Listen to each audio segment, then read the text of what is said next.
can't talk yet. 1 second. Our producer's leaving the room. We're kicking him out. Okay, he's gone. Hello, everyone, and welcome to the Cracker Cold Ones podcast, where a couple of guys are going to enjoy some recently opened chilled beverages and pretend like we know what we're talking about. Can't even talk. I'm guy number one, Grayson. And I'm guy number 2, Jaime. And this is time to Cracking a cold one. Yeah. We'll get it down someday. Every time takes practice, you know? Glug, glug, glug. Drink, drink, drink. Drink responsibly, friends. Yes. Hi, how are you? And don't drive. You look great today. Thank you, you too. You want to say anything before we get into it? Anything like throughout the day or anything? Just hit him with something. Maybe like, happy birthday to my co-host, Jaime. Oh, yeah. Happy birthday to my co-host, Jaime. It's not my birthday yet.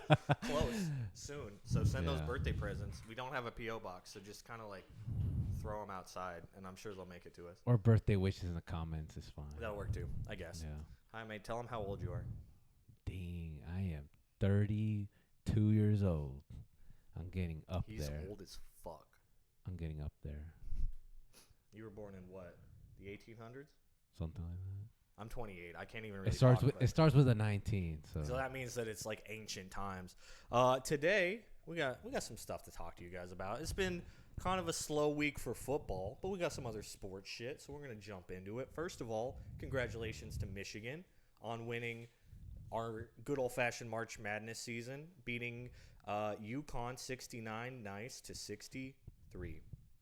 Kind of an ugly game. I'm not even gonna lie to you, but nice. Congrats, good job, Michigan. Michigan. You're not the ones that I had on my bracket. I had Duke. But I did have Michigan in the final. I just didn't think they'd take it. And Duke didn't even make it close to the final. So, you know. It was a close game. Yeah, it was a close game. I don't think anybody was playing phenomenal. But, like, Michigan was definitely playing better. So, hats off to you. Good job. I mean, this is, like, one of the most celebrated and gambled on events in sports. So, like, pop off. And not to leave the women's out. We also got the UCLA winning 51-44 against South Carolina. So, a lot less close. Yeah. Good for you guys. Yeah, of course. Congrats. Let's go, women. Always entertaining watching you girls go for it. And congrats on the winners. Yeah. Hell yeah. In golf, the Masters are starting. Hell yeah. Rory McIlroy is going for another Grand Slam. He's going for the year Grand Slam. He does have a career Grand Slam, I think. That's what Christian said. I already forgot. You want to explain what a Grand Slam is? It's winning. Just real quick. It's winning all the events in 1 year. Yeah. I forgot which ones that is. I don't watch a ton of golf. I do like golf. I'm not going to lie. It was like Masters and then other words that he said. This is a professional podcast, everyone. So Rory McIlroy is going for that.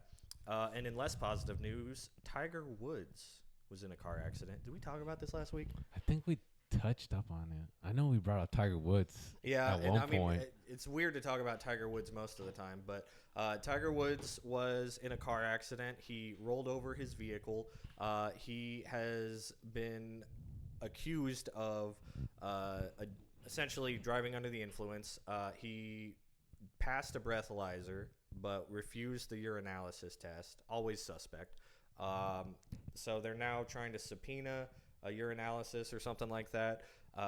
He's facing those DUI charges. Like I said, he did drop out of the PGA Tour because of everything going on. So it's just kind of crazy. Like, yeah, it hasn't been his first car accident. I think this is the third time. Yeah, I think I heard the third one. So, and he's like 50-something, you know? It's just kind of wild that this is still the life that he's living. And most likely, clearly he passed the breathalyzer. It was probably some, like, painkillers or something. Like, he's older in age, and he's been an athlete pretty much all of his life. So I imagine it's not something, like, crazy, illicit, or it is. But either way, it's just kind of wild that a man at, like, 50-something years old is out here, like, still doing the, like, what we view as like dumb kid shit of like getting DUIs and driving recklessly and putting people at risk. Like, thankfully, he and the other driver that was almost involved in the accident were completely unharmed pretty much. But like, brother, you're you're pushing like full on legal retirement age and you're still putting people's lives at risk. That's wild. I don't care if you're the greatest golfer of all time. It's just like maybe it's time to like get yourself together. Yeah, and he's got property. He has money. He has like golf like he basically is the face of golf in a way. Like, you know, he's older, but I still see him in golf commercials all the time. Like, Tiger Woods is and will always be a legend. I still say that is the best golfer of all time. He's got a ton of statistics to prove it. It's just wild that he's continuing on his fuck shit, pretty much, you know? Like, someday you got to hang up the pill bottles, my guy. I'm so sorry. Yeah, long story short, get a driver. Yeah, at this point, just get a driver. Yeah. Have a guy just drive you around. Pick any car, car that you want. Yeah, I'll drive you. I'll drive you too. We'll drive you together. Yeah, shotgun. We'll hold hands and we'll drive. In baseball news, Reynaldo Lopez of the Braves and Jorge Soler of the Angels get 7-game suspensions after fighting on Tuesday. Lopez has reached a settlement with the MLB and is only going to be suspended for 5 games. I did not watch the game. I did see the clip. I believe Lopez accused Solar, however you say his name. I'm not trying to be rude, of saying some like crazy shit on the mound. And that's what kind of prompted the fight. But it turned into like both dugouts running out onto the field and like a full-on brawl. So reasonable, big shit, you know. Don't be fighting on the field. Like, you guys are professional athletes. I get that shit gets heated. We've talked about it before with DK Metcalf's suspension during the football season. But, like, at the end of the day, as much as athletes are athletes, there are also entertainers. And it's like, you guys just got to kind of keep that shit on lock, you know. I get being heated. I love the passion. But there's a time and a place. See them in the parking lot. Yeah, absolutely. I mean, when you're falling behind and testosterone's running and adrenaline is running – they lost 8-2, so so they were falling behind, and I can see how stressful it is. You just want to just punch somebody, but now you're going to be out for presumably 7 games of, you know, like 183, so it's like 2% or whatever, but still, like, those are games that you can't help out your team, so it sucks to see. I don't follow a ton of baseball. I've admitted it before. I'm not a big baseball guy, but I don't ever want to see athletes like tossing careers away doing dumb shit, you know. So get your shit together, bruh. In the NBA, I wrote "Go Basketball Woo." That's all the notes and news that I could find. I mean, plenty of games are going on for all these other sports. It's just like, you know, we're mostly a football channel. I do watch some other stuff, and I'm sure Jaime does as well, but I'm focusing on the NFL for the most part. Is there any basketball, NBA stuff that you want to toss in here? Yeah, I can't really think of anything right now, but I'm pretty sure they're doing good. A lot of trades, a lot of wins. Are they? I think about the only thing I saw was that a team clinched a division, and I didn't have any gauge for any of that information because I really don't watch that much NBA either. I'm an NFL man through and through. That is my sport. I'll watch some college ball and I'll throw on like whatever sport's on, but I really don't follow NBA like that, honestly. I mean, I can tell you. We could talk about Luka did have that hamstring injury, so he is out for the remainder of the season. Lakers most likely not going to make the playoffs at this point because Luka was kind of carrying the team. As much as LeBron James is a legend, he's really not like the guy of the team anymore. So without Luka, I think that team's kind of going to crumble at this point. Yeah, he's definitely hurting his team at this point. And yeah, come on. Like we said the last pod, get your shit together. Yeah, honestly, it's time to get your shit together, man. Like, I love LeBron James. That's my certified GOAT. I think you can definitely argue with some other folks like Michael Jordan, obviously. But at the end of the day, it's like, you got to take a smaller contract if you're going to be performing the way that he does. He is extremely talented, and he's still very good. It's just he's old, you know, for basketball terms. He's not running up and down the court or anything, and he's got a different old man injury every week. So, like, you're not going to be the star. Luka's the star right now, and a hamstring for the rest of the season means the season's kind of over for the Lakers. Yeah, and he's kind of up front in the news right now, so he's definitely getting watched. He's social media present. He's everywhere. Oh, so, 100%. So anything that he does, people are going to know about it. So he's the face right now of the Rams for sure. And The Rams? LA Rams? The LA Lakers? No, I was talking about Puka. Oh, I was talking about LeBron James? Luka Doncic. Oh, Luka. Luka Doncic. Oh, I heard Puka. What the heck? Close enough. Yeah, I was talking about Luka from the Lakers. Okay, Luka Doncic. Yeah, okay. He just needs to lose some weight. That's. I mean, that's true. like the consensus when it comes to him. It's just like, oh, he needs to lose weight. He needs to keep up with LeBron. LeBron isn't gonna play forever. At this point, it seems like it. Even if he's slowing down, like he's still gonna keep playing forever. I'd love to see LeBron take a lower, like contract amount so the team can be a little bit stronger around him. And that's just because he's not the star that he once was. He's not going to be the center point of the team. I think he's been a great like support man this season, which has been really sick to see. But he's just not running up and down the court like a bunch of 20-year-olds. He's 40, I think. So it's like, you're going to hit your time eventually. Yeah, age catches up to everybody. Yeah.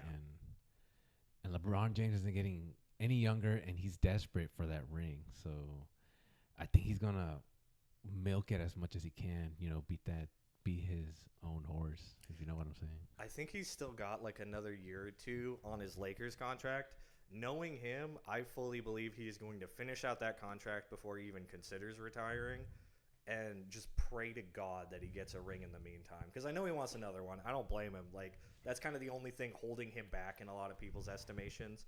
I don't think it'll mean as much if he got one today versus, like 5-10 years ago. But either way, I don't blame him. Like, he's still performing. I think there's a lot of people in the NBA a lot worse than him. So, like, he can keep going until he can't. But you just can't expect the same paycheck and taking away so much from the team when you're not adding as much as he used to, Yeah, and speaking about the Lakers, they play tomorrow. Oh, no, they play today at 9 against Lakers. Against the Warriors. Here's your chance to prove yourself. One of the other old-ass teams, because the Warriors are looking ancient out there. It's just Steph shooting off as many threes from half court as he possibly can. That's all you need. Steph, we counting on you. Steph, I love you. Call me. Call me, too. Yeah. Supposing of Puka, we talked about Puka biting last week. Today we're going to talk about Puka going to rehab. Supposedly he did enter into rehab prior to the allegations against him for the biting and everything. But either way, he is presently in rehab. Before we even get into the man, thinking about the football player, it does seem like he should be fully cleared from rehab by the time the season's like really getting underway, so that shouldn't be an issue at all. But I commend him. He's had a couple of difficult events. I don't know if he's like struggling with any usage of anything, but either way, he's definitely had some difficulties in the public eye lately. So good for him to just like take initiative and jump into it. I hope he gets whatever help he needs and gets straightened out, and hopefully these little bumps in the road don't end up hurting him in the long term, and he can get his act together a bit. You think he'll get traded? I think the rehab, low key, I feel like this was the Rams being like, you got to go take care of yourself right fucking now, because we're not dealing with this shit anymore. And this was him being like, I will go to rehab today if you do not trade me. Yeah. I think if he has one more big scandal, misstep, whatever the fuck, at that point I could see the Rams trading him just because of the organization that they are. Yeah, he's definitely the star of that team. So I don't think they'll trade him, but if he keeps acting up, there might be some doubt in him, and he might just get benched or traded. Or, I mean, they can get somebody. You can trade Puka for like damn near anyone in the league. So I feel like anybody would take him. 100%. The Raiders could take him. Come on, Raiders. A lot of teams would like jump for joy Browns. At Puka still on that rookie deal. So I mean, it really just comes down to if he gets his act together, like the Rams would be dumb to get rid of him, but they are not a team to play around when somebody's like being a problem. They don't like ego, all that kind of stuff.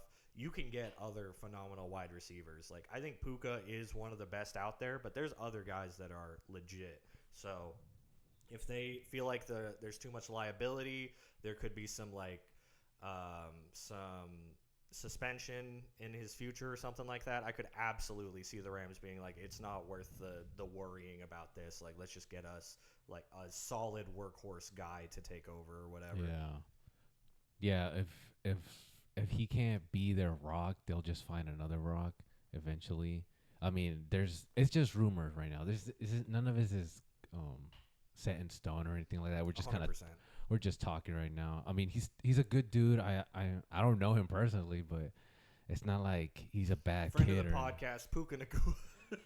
Yeah, he's gonna. See you next week, Puka. I mean, yeah, like every time I've seen him, interviews, everything, he seems like a cool dude. But you just got to get the act together. Like this, similar scandals back to back is not a good look. You know, one of them, it's like, okay, maybe he did something stupid, but when it's very similar stuff, very close together, it's like, it starts to give a lot more validity, and just make the whole thing, you know, get a lot more eyes on you when you don't want that kind of attention in the NFL. And like, he definitely has eyes on him. 100%. Like everybody's watching Puka right now, so if he can just clean it up, keep his nose clean, I think he'll be just fine. We're not like past the point of no return or something. There hasn't been anything come out about him that's like really bad. It's just very questionable. So we'll kind of see how that develops. Kind of like Kirk Cousins going to the Raiders to assist in their development of most likely Fernando Mendoza. Let's see. You said 1 year. So for how long? It's what, $170 million contract you said. The first year is $20 million guaranteed. So clearly they are planning to start him with Fernando on the roster for a little bit. But I think you said it was 4 or 5 years total. It's a big contract. It's a 5-year contract for $172.5 million, I think it was. Yeah, a big ass contract, but only the first year has the huge amount of guaranteed. After that, it's going to be mostly based off of like hitting certain amounts of yardage, passes, touchdowns, whatever it may be. So they're not expecting him to be the starter for the next 5 years. This is like insurance in case Fernando can't be the guy or takes a while to develop. They have a cheap Kirk Cousins on the roster that's really just working off of how good the team is. I love this pickup for them, honestly. I think this was fantastic by the Raiders. They've been saying that they didn't want Fernando to start immediately. That's not how you build like a long-term quarterback. You got to give him time to develop. And I really can't think of a better guy to be that mentor than Kirk Cousins, like in the league right now. He is such a coach's mentality. He's so good at like taking care of talent. He's a great locker room presence. So, and he's still got it kind of, you know, like he's not a fantastic quarterback at his age, but he's doing really well. I think he had some great games with the Falcons last season. And we're not that far removed from him being phenomenal with the Vikings. So it's a very solid dude to kind of keep the roster developing, help out Fernando, and give him time to sit on the bench. And then if Fernando doesn't work out like in year 2 or halfway through year 1 or whatever, then you still have Kirk for 5 years and you can just pull him back into starting and kind of see how things go. So I really like this move, honestly. Yeah, huge question mark, especially if you're planning on picking up Fernando Mendoza and then you sign him. So it's kind of like there's many ways to see it as a negative thing. Like, oh, like why would they pick him up if they're gonna get Fernando and he's like the best rookie coming in pretty much, and it's like, so why would you pick up another quarterback if you're just gonna get him anyways? But you gotta see it as a positive thing as well. Like he said, like it could be a mentorship thing. Like he transitioning from college to professional isn't easy. No, it takes a second. I mean, look at J.J. McCarthy. You know, if McCarthy didn't come in and immediately they tried to start him, it didn't work. They had to, like, you know, they had a bunch of injuries and stuff that became a problem. But if you have a guy that you trust that can be in front of him, it just gives you more time to make sure that your rookie is good to go. Because some of these guys can just jump in and have, like, phenomenal rookie seasons, your Jaden Daniels, your C.J. Stroud, so on and so forth. But a lot of guys take a second. Sam Darnold was not great in his rookie season. Jackson Dart took a second to come into it. And then started getting a lot better once, but he also sat for a few games, you know, like there is nothing wrong with giving a second for your rookie to watch the game, learn from practice, like do all of these other things before they actually see the field, because the game is very different. And a lot of the college quarterbacks are not trained for the NFL. Like they're doing nonstop RPOs. They're not doing snap counts. Like the college world has really built a different game at this point. So it can be a hard transition transition for some players. It just kind of depends on the man and the talent. So I really like this. If Fernando's phenomenal, then you just start him. If it feels like it's going to take him a second to develop, you've got a really sturdy, strong starter that's not going to be like a top 10 guy, but he's like one of the better quarterbacks in the league even today. So you got him for the next 5 years, and you can roll it out as long as you want to. I like it. It's definitely a good thing, and definitely looking forward to it as well. I mean, if you're a fan of football, you're gonna look for those Raiders games. You're gonna be like, "Where's Fernando? Where's Fernando?" But for the first year, I feel like you're definitely gonna see Kirk. Maybe even the second year, depending on how Fernando develops, how he transitions, how he gets along with his team, whether he's useful to the team, because it's kind of smart on the Raiders not to put all their chips in him. Exactly. You because never know what you're going to get. Yeah, everybody right now is like, oh, Fernando. Even when we did research for the mock draft, it's pretty much Fernando and then everybody else just behind them. So good on the Raiders for not just putting all their chips on Fernando. They know what they're doing. Yeah. So I think this is a very Tom Brady move because Tom Brady wasn't. Yeah, he was not the starter immediately out. He was picked like 199 or whatever. He came in as the backup. He looked great as a backup, and then starter came out. Brady goes in and he looks phenomenal. So, there's nothing wrong with sitting behind somebody and learning the game. It is a transition. It is a different game, and there's a lot that you can learn. Of course. I don't think they need to sit Fernando a whole season or something like that. I feel like you run Kirk for maybe like half to 3/4 of the season, see how the year's going. If you've got like a playoff run, then you keep Kirk in. If you've already like gotten knocked out of the playoff race, then at that point, like, give Fernando some reps, but just play it safe, give him time, don't rush it. You can definitely tell that Brady's got a hand in this process, and I think that is a great thing for the long term of Fernando Mendoza, to really give him the best opportunity to succeed and not just like toss him to the wolves and see what could happen. And speaking of being tossed to the wolves, I'm really killing it with the segues today. As I interrupt my own. Stroud and Will Anderson Jr., fifth-year options picked up by the Texans. Congrats on both of y'all. Congratulations, Bags.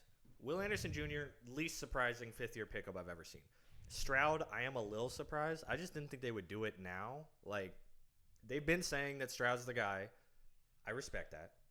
I just don't know that he is, unfortunately. As an avid Texans fan, I was fully like, give him this season to prove it, and then you can pick up the option later. You don't have to do it right now. So this feels like a good faith, like we're giving this to you because we expect you to be the guy, so you don't have to look over your shoulder or whatever, which is good for mentality. It's good for like players' mental health or whatever going into the year. I do respect that, but I don't love it from a money perspective. You don't want to get tied down to a quarterback that is not the future, and he looked truly insane first year, questionable second year, and then this past season he has not looked great. Some of the worst playoff performance that most quarterbacks have ever done, let alone a guy that's only in his third year. So I just don't know that you can confidently sit down and be like, he is definitively the guy to lead us into the future, and we're going to give him a big old contract. Obviously, the fifth-year extension doesn't mean they're doing all of that, but it is giving him some faith and saying we're going to at least use you for the next year. And I just didn't fully see that one coming. Yeah, I mean, he has a window to improve, to make himself the face of the Texans for years to come. I feel like if he proves it this season, he probably gets the extension, and I don't see him getting let go until he basically becomes utter dog shit. So that's what's on the line here. This is a true prove it season. Do you want to get that crazy quarterback contract, or do you want to get tossed to another team or free agency, or do you want to get a Sam Darnold prove it for a couple of years contract? There's a ton of money on the line right now for Stroud, just depending on how he performs and how he looks over the next season. Yeah, we definitely. The city of Houston's got your back. I got your back. If Deshaun Watson is out there, then he ain't going nowhere. Because Deshaun Watson. Yeah, he's still around for the Browns. Unfortunately, he might even be playing. I don't think I put that on there, but the Browns did say they're doing a QB position battle between all of the potential quarterbacks in Shedeur Sanders. What's the other one? Dylan Gabriel and Deshaun Watson. And I was like, God, why are you guys letting him have a shot? But whatever. Yeah, he's had multiple shots and multiple. Yeah, and he keeps looking bad and doing bad shit. Yeah. The Browns are not in a good spot right now, even with. No. Did we talk about him already? Which one? Shedeur? Deshaun? No, the guy for the Browns. Dylan Gabriel? Yeah, Dylan Gabriel. That's like the third on the depth chart right now. I don't know which one you're thinking of. Didn't we look him up earlier? Browns? I don't know. All right, last thing for Texans news. They did talk about Tank Dell a little bit. His rehab and his training is progressing really nicely. There's no ETA on him coming back, obviously. He had some crazy injuries, but he's been seen in the facilities. He's been doing some training, and it's looking really good. So good for him. They're hopeful that they can see him within the next year on the field. That'd be awesome. Whether he's the same player that he was or not, I just think that'd be crazy good for the morale of the team. I mean, Tank Dell was a big pillar of that team, so I would love to see him back on the field. If he doesn't, no shame. He had a true war-level injury on that leg, so however long it takes, good for you, and I'm hoping for the best, man. Can you find the Browns thing? Did you take it? We didn't mention him, but I was talking about Myles Garrett. Oh, Myles Garrett's the go. But that's the defense. Their defense has been stacked for a minute. It's the offense that's been the problem. They went into this offseason with 0 offensive linemen because all of their contracts came up at the same time. Yikes. That feels like the sort of thing that shouldn't be allowed as a general manager. How did you do this? You let all of the linemen's contracts come up at the exact same time? Yikes. Anyway, enough Browns talk. But speaking of a line, but on the other side, Dexter Lawrence is requesting a trade off the Giants after failed negotiations with management. Arguably their best defensive player, a phenomenal D-tackle, one of the best in the league, Sexy Dexy, could be going somewhere else. I don't know if they'll actually honor that trade agreement, but I don't know. Maybe. They might keep him. They may just keep him. I mean, the whole franchise is turning around, so if you start succeeding, I feel like he could quiet down. But really, you just got to sit down and pay the man. They've been in negotiations with him for a contract for 2 years, so it's time to just pay the piper and give him a bunch of money. He deserves it. Like I said, he's one of the best D tackles in the league in a league that has been kind of starved for phenomenal D tackle talent. There's not a ton of guys right now, I feel like. It's kind of like him, Justin Simmons, and then Chris Jones technically, but he's getting old. The D tackle talent pool has not nearly been as exemplary as we've seen it in the past. So I really don't think you can let a guy like Dexter Lawrence walk. But if he refuses to be there and won't do any of the trainings and doesn't want to come onto the field, at a point you're going to have to trade him or let him walk into free agency, and that would be the worst case scenario. Yeah, it's tough out there. I mean, as great as a player that he is, do you keep him? Do you let him go? I wouldn't let him go, but if you have no use for him, then he's just taking up a slot, and he costs money. Costs money. I mean, not a ton yet, but he would if you give him a contract. And that's a franchise that's low key in a rebuild. They're almost done with a rebuild, so you can definitely keep Sexy Dexy, but you got to pay him. If you're not willing to pay him, then it's time to get him out of there and get some sexy picks. Yeah. And if he doesn't want to be there, then that's another obstacle that they have to worry about. Speaking of obstacles, Rashee Rice will not be facing disciplinary action from the NFL after their investigation concluded. I think a lot of the charges against him were dropped. I don't think he's fully out of the danger zone just yet, but looking better for Mr. Rashee. And we talked about him at length. I'm not going to get super into the morality of it all, but Good for the Chiefs. They're going to have their guy, I guess. I still feel like they need wide receiver real bad, but at least they got Rashee Rice. Probably, unless he does something else stupid. For now. Yeah, for now. Robert Saleh discussed drafting Jeremiah Love because that has been a hot topic pick for the Titans. And he said, I love our running back room right now. That's a direct quote from Robert Saleh. Obviously, he could be like talking out of his ass and fully intend to draft him. But I do believe they got Tony Pollard. They have a pretty good running back room and other problems to fix. So it wouldn't surprise me if they have no intention of picking up Jeremiah Love in this draft. If he doesn't get picked up there is some like potential that he ends up kind of falling like out of the top 5 and maybe even out of the top 10. I feel like that would be kind of crazy, but you never know. And that's the like standout, probably top 3 best overall like athletic player in this entire draft. He's just at the running back position, and not a lot of teams care about that anymore. Yeah, it's unfortunate. A lot of people are just looking for defensive players right now, and he could get looked over if they don't pick him up. I mean, maybe he can go for the round 2 on the second round. Oh, I don't think he'd fall all the way to second round. But I could see if he doesn't get picked up top 5, he probably falls to the Commanders. I feel like that's the lowest I could see him going at, I believe, 7. After that, you've got the Chiefs at 8 or 9. 7 is the Commanders. I don't really see the Saints picking him up at 8, but maybe. At 9, you've got the Chiefs, who could absolutely pick him up.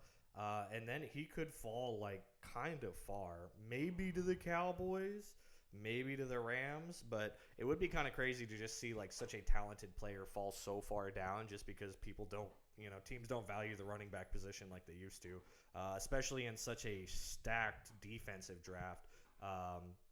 But there's really only one standout running back. It's Jeremiah Love, and then it's like way down the list, it's Jordan Price, and then it's everybody else. This is not a running back draft. So if you're going to get a guy, it's Jeremiah Love. Otherwise, you kind of don't bother. So we'll see if that, if anybody, ends up drafting him super early or if he falls. We will be doing mock drafts today. I like Jaime kind of alluded to, gave you a little spoiler. And maybe one of us has Jeremiah Love really early. Who knows? Josh Allen had his daughter. Well, Haley Steinfeld had the daughter. His daughter was born. Congratulations, Josh Allen. I know nothing about the details, and that's good. Good for you. Keep that shit to yourself. Like, I don't like when celebrities just be, like, having kids, and they're like, this is their name, their birth date, the birth time, their star sign. It's like, your kids didn't ask to be famous. Like, let them have some privacy. So, good for him. Congratulations. We love to see it. Happy birthday. Congratulations to Josh Allen. Well, it's not his birthday, but to his daughter's birthday. Congratulations on being a father. I am a proud girl dad myself. And let me just tell you, Josh, I know you're watching. It's magical. Good for you. Congratulations. Let's dip into it. The Bears are continuing to negotiate on their new stadium site. It doesn't really seem like there's much change there. They're just getting close to a decision. They might be the Indiana Bears. I really don't think they changed the name, but it's seeming more and more like they're going to Indiana the more that info comes out about it. And that's just so wild. Like, I truly do not understand why a city would not want all that revenue from a big football team, especially a team like the Bears in Chicago. That is like unanimous words. I don't know how to think Chicago without thinking Bears at this point. So how could you let that team walk? But what do I know, I guess? I don't know. What would you? You can't move them to a different city and then keep the Chicago on there, or could you? They're close. I think it's like 30 minutes outside of Chicago, so it's close enough they could just stay Chicago. And you kind of have to because you're the Bears. Like, there's some teams that can change the name. The Raiders have changed their city's name, 4 times or whatever the hell. But I really feel like the Chicago Bears, that's never one that can change. So who knows what they do. If they end up going somewhere else, they would have to make that decision. But I'd be very surprised to see them not stick with the Chicago Bears, personally. Especially since they've been around for a long time. The name change is definitely going to throw people off. And then you got to change all the merchandise and all the hats, all the jerseys, and all that stuff. Cracking. Cracking. The Steelers have had positive talks with Rodgers, reportedly, Aaron, and are hoping for a decision before the draft. I know you like Aaron Rodgers.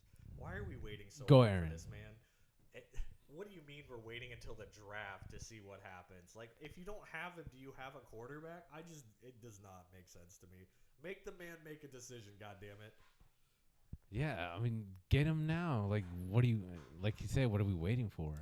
I'm sure it's him. He's just out there in the middle of the fucking woods debating if he wants to come back to football, which is his right, but, like, go make another decision. I just think it's insane that we're waiting around for the dude. Like, he is not that guy anymore. Not like he used to be. He's still very good, but there's a lot of very good quarterbacks. Not a ton, but there's a bunch. Like, you could have aggressively done a whole bunch of other shit if you knew you weren't going to have him, and instead they're stuck in this limbo. It just blows my mind.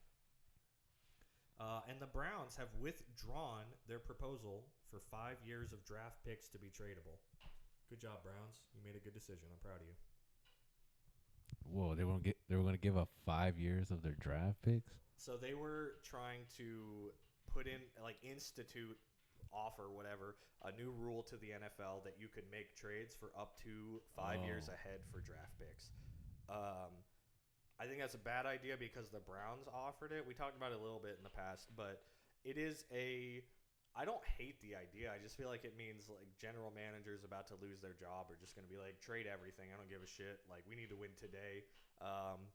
But there was a lot of theories that they were doing that so that they could potentially trade Myles Garrett and get, like, 5 first-round picks. And if you're doing 4D chess like that, pop off.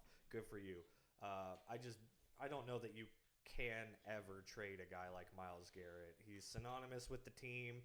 I mean, I would have said the same things about Max Crosby, to be fair, and he almost got traded, so what do I know? But, I mean, Myles Garrett is, like, definitively one of the best defensive players of all time, so it's really hard to justify trading that guy, but the Browns are deep in a cap hell, rebuild forever situation, so maybe.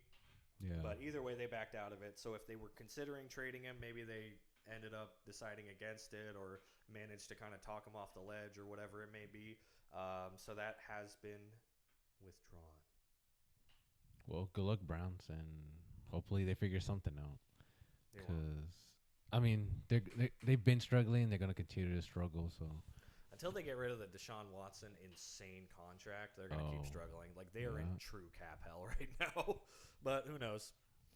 Any other news that you want to jump into before we get into question corner and some other things? Let's see.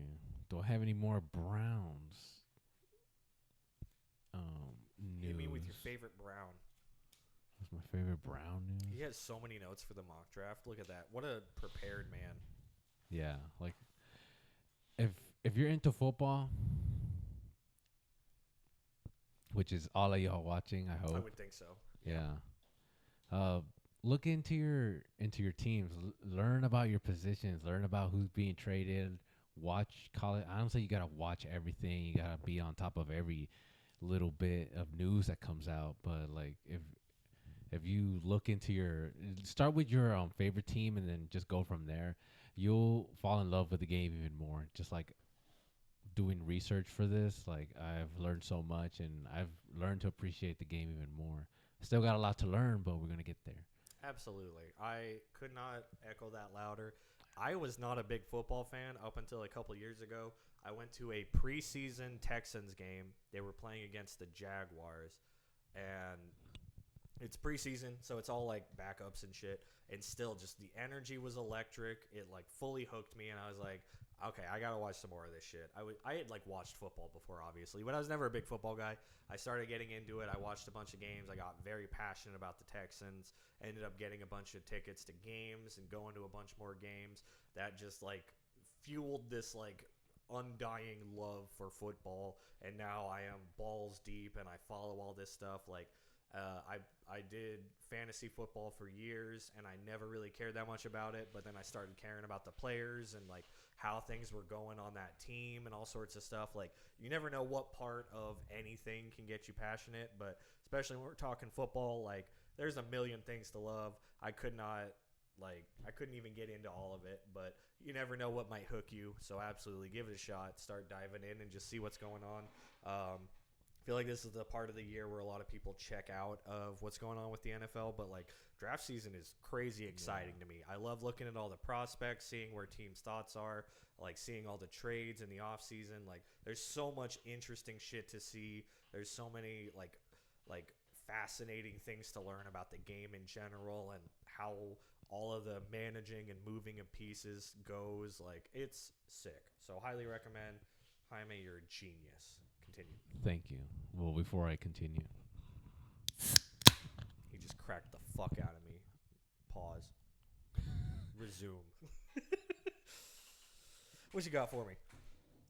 let's see. Okay, we talked about Myles Garrett for a little bit. I got the Falcons getting a new uniform again. Apparently, this is like their third uniform. They've changed a lot. I do think the Falcons' colors are pretty sick, so I don't blame them for like trying to sell red, black, and white. Yeah, like you can't do wrong with that. So they're pretty sick. It's clean, but hey, it's just a way to make money. Plus, the Falcons have been like perpetually mid. They're kind of one of those teams that hasn't been exemplary or awful all that often. So I feel like they're just trying to like hit that stride, get that season where they're like, you know, we're really popping now, and it's when new jerseys come out, and then they're like, okay, that's the signature look, and they just kind of haven't hit that. Plus, new management. They just had a change in like general leadership with Matt Ryan coming in. They just changed over the GM and the head coach, so like there's all kinds of changes. They might have just been like, I wouldn't even be blown away by Kevin Stefanski being like, I don't like these jerseys, they're ugly, change them, and people are like, okay, yeah, whatever. Somewhere works. It's probably like a new year, new me type of thing. Yeah. New look, new me, new person, you know. And sometimes you really hit some shit. Like, pass that hat over. The Texans have had, like, for the most part, they have the same logo as always, but they started doing the H-Town thing a year or two ago, and this shit look clean as hell. I love it. Honestly, like, as a proud Houstonian, I think that shit's so sick. So sometimes you really hit something and you're like, okay, we got it now. Like, you never know what might really hit the spot for your city. All right, so there's that. We talked about Kirk Cousins. Not possible, but a couple new rules for the NFL next season coming up. Didn't get too deep into it, but they're coming. They're mostly for stuff with like special teams, kickoff, stuff like that. Yeah. I don't think anything is going to be crazy important. There's some changes with like how many people line up. And some things like that. More than anything, I don't have the rule in front of me, but something along the lines of like when the ball goes out of bounds, I think the penalty for that has gone up. So you really want to kick it deep, but you don't want to just like kick it out of bounds. So a slight change to the way kickoffs will be played, preventing some of those like just trying to kick it like pseudo long and accept the penalty. Teams will be trying to be a little bit more accurate with their kickoffs and their punting and thing like that. So cool, but not crazy impactful for the NFL or anything. I didn't see any new rules that were like super NFL changing or anything like we've had the last couple of years. Okay, I got a couple of them. Let's see. By competition committee to permit the kicking team to declare an onside kick at any time during the game. I do remember that one. That is not massive, but there were very specific rules before on when you can onside kick. I think you had to be behind by X amount. It has to be like the last 5 minutes of the fourth quarter, like a whole bunch of shit. Now you can just do it whenever as long as you declare it. And that'll help teams like prevent snowballing potentially. Not that many onside kicks succeed. And for anybody that doesn't know, that's when they like kind of just kick it to bounce, and they're trying to essentially kick it 10 yards. It has to go that far, and prevent anybody from catching it so that the kicking team can try to jump on it. And it's a way to get multiple possessions in a row. So it isn't successful that often. I don't love the way onside kicks work right now. Yeah. Aren't they only allowed on the fourth quarter or something? Yeah, right now they were allowed only in the fourth quarter in like the last X amount of time or whatever. So it just opens up the game a little bit more. If you want to be aggressive and you're already behind by a bit, you can start onside kicking a bit earlier and maybe cut that league back. You know, cool. I don't hate it. I don't think it's going to be crazy big, but it is a good rule change. Yeah, a lot of these aren't really that big changes. Like to eliminate the kicking team's incentive to intentionally kick the ball out or out of bounds when kicking off from the 50-yard line. So just preventing them from kicking off out of bounds from the 50-yard line. Yeah, that's the one that I was kind of getting into. When you're doing actual kickoff, the penalty for going out of bounds is bigger. So you don't want to just kick it out of bounds. It incentivizes team to go inbounds, so maybe we'll get more touchbacks or more kickoff returns. The NFL has been really pushing kickoff returns the last couple of seasons, so not surprising. It won't change the way teams are running all that much. It's just going to mean we don't see as many teams like set up on the 35 or whatever, because the penalties gotten even worse than it used to be. So hopefully teams won't just be like set up in field goal range basically the second that kickoff's done. Yeah. And then the last one's there's a couple other ones, but this is like the last kicking one, is to modify the kickoff alignment requirements for the receiving team players in the setup zone. I don't even know what that's going to do, but it is a rule change. Yeah. I guess like there's certain parts of the field where they feel more comfortable kicking, so they don't want people like. It used to be a certain number of people had to line up on the line, and now they don't have to do that. I don't really know what that's going to change. Yeah. It was like 8, and now it's 5.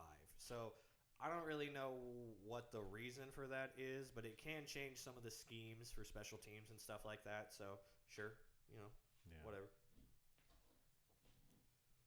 Okay, so that was that. Oh, new Super Bowl locations for the next 3 years. We got. Oh wait, I had them on a different page, but it was Atlanta. Yeah, SoFi Stadium in Inglewood, California, 2027. Have you been to Inglewood, California? I have not. Neither have I. It's cool to go back to back Cali. I know a lot about Inglewood. It's a struggling area for the most part, and all the rappers I like from all the Inglewood rappers I've heard are really good. So pop off Inglewood, good for you. Yeah, we're going straight from the Niners to, I think the Rams are in Inglewood. The Rams and the Chargers share that stadium. So cool. Oh, okay. Yeah, good location, nice weather, good people, good staff. Mercedes. Great people, great staff, great players. Yeah. Mercedes-Benz Stadium in Atlanta, Georgia, on 2028. Hell yeah. We're going from West Coast as all far west as we can go, all the way to the other side. Yeah. And both of them, maybe lock your cars when you go into the game. I'm just saying. Let's see. No hate. I love you all. Hey, Atlanta's a great city too. Great people, city, great staff. What's the next one? Good food, and then Alignment Stadium in Las Vegas. That's right. Yeah, in Las Vegas in 2029. Las Vegas will be a crazy one. I feel like we're gonna see all kinds of crazy stories of teams that the teams that are in the Super Bowl like going out and doing the dumbest shit you've ever seen. Like, God forbid the Cowboys make it to the Super Bowl and they're all out there, like, gambling up until 2 a.m. or whatever the hell, like CeeDee Lamb and George Pickens were this last season. Aren't you CeeDee Lamb? Yeah. No. Shut up. Don't tell my coach. He'll fucking bench me the first quarter. We can't handle that. It's the big game. Here, take this autograph. Now, move it. Yeah, it's all good. It's all good. Is that all your news, my friend? That way we can get... My compadre. Let's say... there's a Ty Simpson and Fernando Mendoza debate. That's true. We can go on and on about that one. Yeah, we've talked about it a tiny bit, I think, but I have seen more and more folks really hyping up Ty Simpson. He had a great pro day. He's looked phenomenal in the games we've seen him play. The thing about Ty is Texans. He's only played in, I think, 6 college games total, something like that. And he looked truly next level in all of those, but it's really hard to justify picking the guy that looked good a little bit versus the guy that's looked great a little bit versus the guy that's looked like really good a ton. So I don't think that like Ty is going to be picked over Fernando or anything like that, but the quarterback position is arguably the most valuable. It's really hard to get your franchise guy into the future, so I wouldn't be surprised to see Ty Simpson sneak into the first round and maybe even to the top 20 or something like that, but we'll have to see. He is a gamble. You just don't know fully what you're going to get. We have such a small sample size. As good as it looked, it's really hard to go off of like just a few games of looking great and just assume that he's going to always be great. He could have just had some really good games, and he had an injury that pulled him out. So truly just who knows. I think the whole like Fernando versus Ty Simpson thing is like kind of crazy just because when you have such a massively larger sample size, how are you going to take the other guy that just didn't play that much? Yeah. I guess we'll see. I mean, it's either you're a Ty Simpson fan or a Fernando Mendoza bandwagoner, which I think that's pretty much what it is. People hear like, oh, who's the best and who's the one that's getting talked about the most, and people just jump on it. So, which is no problem with that. Like, sometimes that's the easiest way to get info is just like everybody's talking about it, so that'll be my opinion. You know, not all of us are watching a ton of college ball. I don't watch a ton of college ball. No hate at all. I definitely wasn't following Indiana most of the season, so I didn't catch a ton of Fernando Mendoza. But Heisman winner, led a team to the championship, won the championship, like had some very, very strong passes. I do not think he's like a generational quarterback. I do think that there's just more proof that he's better than Ty Simpson. Well, I think there's more proof that he is more like safe than Ty Simpson than anything else. So like, how are you going to take such a crazy gamble on a guy super early? It's the first overall pick. Like, you don't just toss that away on a guy that you think could be good. You want the guy that you know will be good, sort of thing. Yes, true. Okay. Anything else for me, big dog? Yeah, just one more thing. Don't forget kickoff it's gonna be a Wednesday. Where's my notes at? Wednesday, September 9th at Lumen Field, 5:20 p.m. Pacific time, and on NBC at Seahawks Stadium. So, right now we don't know who the Seahawks is playing, but it's gonna be a Seahawks game in their stadium at 5:20 p.m. So have them play the Patriots. Give them a little Super Bowl rematch. I would say let's see another Seahawks and 49ers. Oh God! matchup, I mean, hopefully the Niners will be healthier, so it wouldn't be quite a stomp. But that was one of the ugliest games I've ever seen. Yeah, but they got the next day. The 49ers are playing the. Do I have it on here? Oh, the 49ers are playing the Rams on Thursday. Oh, nice. So. Little battle, Cali. Mm-hmm. Hell yeah. We're already getting to the point where we're talking about the first game of the season. That's how close we are. I can practically sniff the football. It smells like football in this bitch. I can smell that leather. Oh, that pig skin. And now we're going to jump into the question corner. I'm going to keep changing the name every time until I find one I love. Today we're going to talk about passer rating. One of those stats that I feel like a lot of people are like, it could mean anything. Who knows? So we're going to go into what makes up the passer rating, how it's calculated, blah, blah, blah, blah. First of all, completion percent, which is your attempts. So how many times you have attempted to pass the ball versus completed the pass. The pass was received by whoever. That is your completion percent.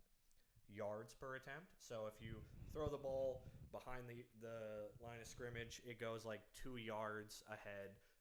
Total yards per that attempt were 2 yards versus you throw it, 80 yards down the field or whatever, or the receiver just runs crazy down the field.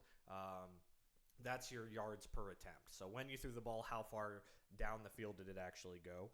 Your touchdown percentage, which is the percentage chance of a touchdown on any given pass. Essentially, that is your number of passing touchdown versus your total number of passing attempts. So if you had 1 touchdown off of 10 passing attempts, then you have a 10% touchdown percentage. 10% of the time you passed for a touchdown.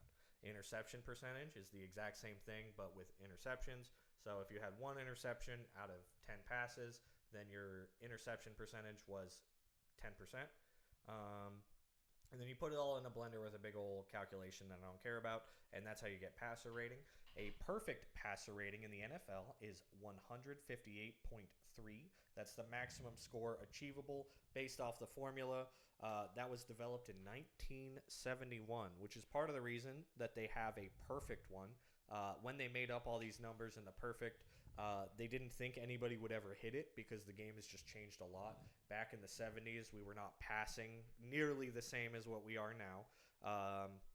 To achieve a perfect passer rating, a quarterback has to hit 77.5% completion percentage, 12.5 plus yards per attempt, and an 11.875% touchdown rate with 0 interceptions. So not an easy metric by any means, but quite a few quarterbacks have hit it. And fun fact, Lamar Jackson has the most at 5. Dang. My number 1 QB. Go figure. And he still doesn't have a ring. I don't want to talk about it. Come on, Lamar. We got you. We got your back. Anything you want to say about passer ratings?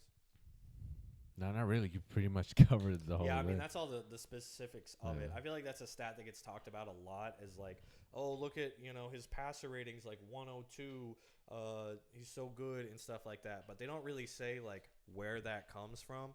We all assume it means he's good at football. But, I felt like it would be worthwhile to jump into kind of like where that gets done. I didn't pull up the formula because I don't care, if I'm being entirely honest. This is not a math podcast. This is a football podcast featuring other sports, and it's about drinking. And now... Mostly drinking. We're going to get into the mock draft. Bow, bow, bow, bow. So we're going to go through the first round. This is my list. The first round of the NFL draft, picks 1 to 32. Did you include any trades or anything? Any like traded picks? Any traded picks? Like what? Like if the Cowboys traded their pick for someone else's and like moved down the list. Did you do any of those? No, I don't think so. I did not either. So a fairly simple mock draft. We're just going to go through who we think will get picked at each spot. We can talk about the players a little bit. Talk about our reasoning for any hot takes. I know for me, some of mine are, not super surprising or anything like that. But I got some hot takes in there, and we'll just fucking get into it. Who's your number 1? Who's getting picked first overall by the Las Vegas Raiders? Who could it be? Yeah, who could it be? Out of wait, I have the thing. Oh, while I look for that, I ended up pitching. Ended up picking Fernando Mendoza for the Raiders. Surprise. Yeah, I did as well. That's kind of the unanimous first pick. I mean, they're going to pick a quarterback, and if you're going to pick a quarterback, you pick Fernando Mendoza. There's really no argument from anybody. That is just kind of the first pick. After that is when we get to the serious shit. So give me your second one. Who are the New York Jets getting? Let's see. I got Arvell Reese for the Jets. Arvell Reese. Yeah. I do like that. I did not go with Arvell Reese because he is technically a linebacker. He has played edge rusher and has looked really good at it. But linebackers don't tend to get valued quite the same. So I did go with David Bailey, the top overall pick for edge, like pure edge player. So that was kind of my reasoning for it. Arvell Reese is a fucking freak, but he is not a dedicated edge rusher like textbook. You know what I mean? Right. So I could see the Jets wanting to not take any form of gamble, just like we need best player available all the time, and they just get the dedicated edge rusher. So that's me. Yeah. Anything you want to say about Arvell Reese, though? About Arvell Reese? Not really. I mean, he's great. Like, do not get me wrong. I have him fallen just a tiny bit further. I think he is phenomenal. I just think that linebacker position will hold him back a little bit. Who's your third? Who's going to the Cardinals? Let's see. Cardinals, I got Francis Magoa. Manoa, I think is how you say it. Manoa? Oh, yeah, I had him Manoa? fall a little bit. Francis Mauigoa. Right, that. Fantastic offensive tackle. I think that's the smart pick, and that's why I didn't pick it. At third, I have Jeremiah Love. I think the Cardinals are not going to pick the correct choice, which would be building up their offensive line. That's been a huge problem. They're going to get the sexy pick, and they're going to grab the best running back in the draft and just snag him at 3, and everyone will question it, and he'll have a very comparable season to, what's his name on the Raiders? The running back, Ashton Genty. I feel like he's going to have one of those seasons where, like, you can tell that he's really good, but he's getting tackled behind the line every single play, and there's nothing he can do about it because they didn't get a tackle. I fully believe that's what the Cardinals would do. I hope that they get Francis Mauigoa. Chances are they will. That's the right choice. Yeah. I just don't think they would do that. But who knows? But, But Jeremiah... Yeah, Jeremiah Love is crazy, though. He's so good. I do really think he could go top 5. If he doesn't go 3rd, I feel like he falls a little bit because I just don't know who grabs him. Yeah. Probably the Titans will. Giants, maybe. Yeah, the Titans said that they wouldn't. That doesn't mean anything. They absolutely still could.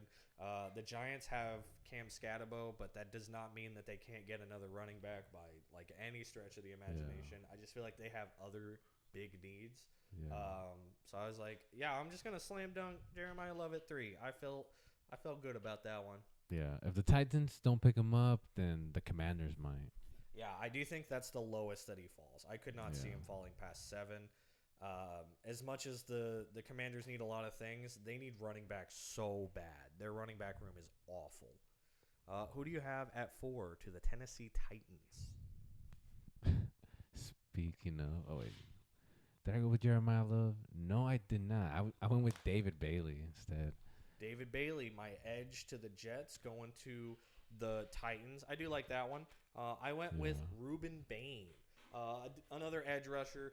There's been some questions about the short little T-Rex arms or whatever, but I don't know. I feel like Saleh is not going to care as much about the like measurements as he would the player, just knowing him as a defensive-minded guy. So I could definitely see Bain going in the top 5. That was a former like top 2 player was where he was projected, but then his little T-Rex arms got in the way. I still feel like he's a phenomenal talent, and I could definitely see Saleh picking him up early despite the rest of the nonsense, you know? Yeah, I seen some of his reels, so he knows how to move for sure. I mean, I don't see the arm thing. I mean, obviously you can't see it from afar, but when you're up there with the coaches and whatnot, there's probably a difference between longer arms and like shorter arms. I thought that was just a quarterback thing, but apparently it can matter. I mean, we saw in the Super Bowl Will Campbell's shorter arms. That was a question mark for him, and then he had a really hard time on the edge. Like, having those shorter arms just means you have to play very differently. It means you can't like grab a second guy while you're blocking one, you know. And same sort of energy for an edge player. Like, you need them to be peak athletic. You want them to be able to kind of press the offensive tackle and still like swat at the quarterback, and that's a little bit harder if your arms are shorter. So like, it matters. I just think that you can overcome like a lot of that sort of stuff. So I really don't think it's a huge deal. I think it is a big deal, but it's definitely something that they're looking at. Yeah, 100%. They're going to consider everything. So. Yeah. Who you got at 5 though? We got 5. Oh, Sonny Styles. I got the same, Sonny Styles. I really feel like we're talking about Harbaugh, you know, coming off the Ravens. He just had Kyle Hamilton, that like do-it-all defensive player moving everywhere, and that feels like a Sonny Styles sort of guy. Yeah. Sonny Styles is a fucking freak too. Yeah, I love me a good Sonny Styles. Call me. Yeah, I just feel like great. Yeah, that's why I like put him here. I was like, if they don't pick him up, somebody else is gonna pick him up. And I love the Giants. I'd like to see them progress, and I feel like he's a good spot right here. Yeah, and they just need a couple of pieces on that defense, I feel like. And Sonny's one of those, like, whatever you need, you just put him there. He's played the edge a little bit. He's one of the best linebacker prospects that has come up in quite a while. I really feel like he's going to make a huge impact in the NFL. Yeah. Broke a ton of records at the Combine. Like, looked truly like a freak. He broke the vertical jump. He broke the record for the 40. Did all the drills. Like, just truly a top-tier talent. So I 100% am with you on that one. Beast of a man. Amen. But who you got to the Cleveland Browns? I think I think this was a toss up for me, but I think I just went with like what the consensus says on this one. I just went with Carnell Tate for the Browns. He's pretty much the overall pick or the one that's the like highest projected. Or yeah, whatever. the highest projected. Everybody else was just kind of like far down. So I'm like, yeah, it looks like they are looking for Carnell Tate because I don't really see him anywhere else. He's on other teams. Um, um, Other teams are looking at him as well, but they're much lower on their. They have other prospect that they're looking at, but I chose Carnell Tate for the Browns. Yeah, I did as well. Number one wide receiver of the prospects. Looks fantastic. The Browns have a lot of problems. And again, I don't know if this is like the smartest thing that they could do. They do need a lot of line help, but they need wide receiver help really bad. Jerry Jeudy did not look phenomenal last year, and that whole receiving core is not fantastic. So grab the best wide receiver. I don't hate it at all. I don't know if it's the smartest thing you could do for longevity, but you need more weapons. And Carnell Tate's another like little freak out of Ohio. Looked great.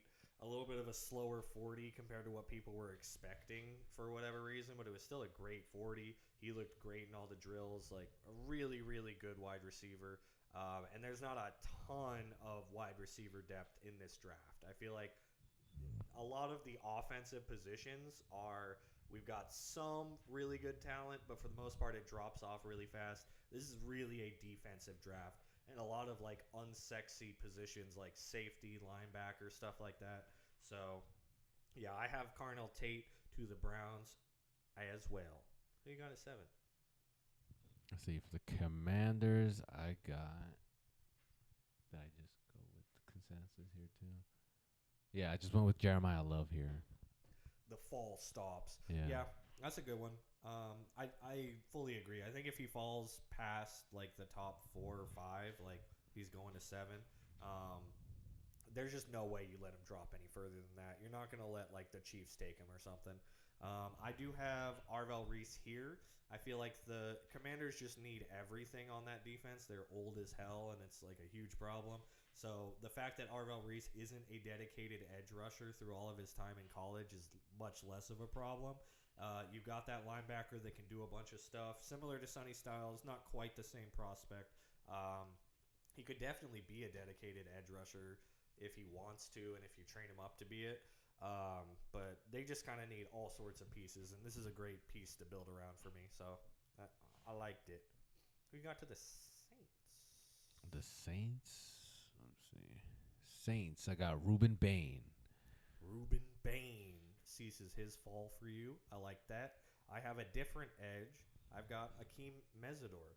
And we did use the underdog, not sponsored, mock draft like tool to do this. So I thought it'd be fun to say 0% top 10 pick rate for Akeem Mesidor. So that's just me, I guess. It's really just that I already slotted in a couple of edges, and I feel like the Saints need an edge. They got to work on that pass rush a little bit. And Akeem Mesidor is the next best one. So I like him. I don't think he's quite the same player as like these other edges we've talked about, but very, very good. No arm concerns and things like that. So I liked slotting him in here at 8 because we're having a bit of a defensive rush for me, you know. Yeah, right now the positions are going out right now are the edge, safeties, a couple O-line, tackles, D-line. It's mostly cracking the cold one. Cracking a cold one. Yeah. So yeah, you can only put so many edges. You want to put them on everybody's team because there's a lot of teams that could use them, but you run out as you go down the draft. So. Exactly. So as much as it's like surprise, he made it into the top 10, it's really just that like David Bailey, Ruben Bain, and Arvell Reese are off my list already, and a lot of teams need edge. It's a very valuable position. So I was like, yeah, I definitely could see him sneaking in this early just because a lot of the edges are off the board, and teams are like, I got to get an edge, so we rip it. Who you got going to The Kansas City Chiefs. Kansas City Chiefs. I got Mesidor Delani. Yeah, I think it's Delani. Oh, the corner. I like that. I mess with that. I went a little different. I went with Makai Lemon. I fully recognize that the Chiefs need corner really bad, but knowing the Chiefs, they tend to just grab like the most obscure corner and make him into a superstar because they seem to have just the craziest pipeline of all time. Um, the big thing that I feel like is a huge question mark for the Chiefs right now is not their ability to like train up some corners that they need. It's the fact that that wide receiver room is very like hit or miss. You've got Rashee Rice, but he's been in and out of the locker room. You've got Xavier Worthy, and he really hasn't like panned out all that well. Makai Lemon is also a bit of a question mark. I believe he's coming off an injury, but he is the next best wide receiver off the list. And again, there's quite a drop off when we get to the like off the top talents for wide receiver. So I do like picking up a wide receiver this early.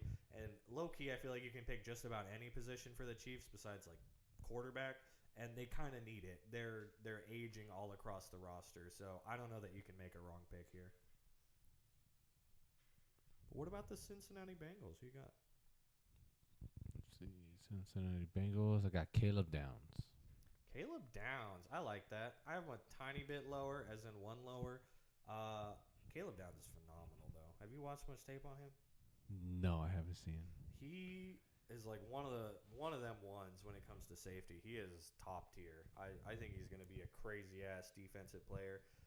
For the Bengals, though, I think you can pick defense or offensive line and be happy. I did go with Keldrick Falk, so another edge rusher, because in my mock draft we've got a lot of the edge rushers off the board. They just lost Trey Hendrickson, and they really need some help on edge. So I like just grabbing the next best edge player and calling it a day. There are some offensive tackles they absolutely could have grabbed, and I've got Francis Mauigoa like really dropping at this point. There's been no tackles, but I just feel like when you start seeing those edges fly, like some teams are going to panic, and the Bengals are not known for making the smartest decisions. And I did consider team needs versus team decisions in the past a lot with my mock draft. Who you got in 11? To the Miami Dolphins. Miami. Oof. I'm going to give them Makai Lemon. I like that. They need everything, so I do not hate it in the slightest. I have Caleb Downs going here, really just because I think they could use anybody, and this is kind of best player available to me. Caleb Downs is a top 3 in this draft. It's really just the positional value is a problem.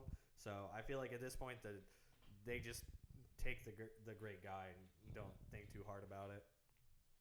Yeah, a lot of these guys are elite and they're top tier, so they're gonna go fast. So I was just kind of giving them the top players before they ran out. As you go, like I said, as you go down, you start losing players and you start not knowing who's who. Yeah, 100%. I have not done research into like every single prospect in this draft or anything like that. I know the top 50, I would say, fairly well to great. After that, I really got no clue other than the folks I saw at the Combine because I did watch all of that. I just really feel like the Dolphins need everything really bad. They've traded away everything.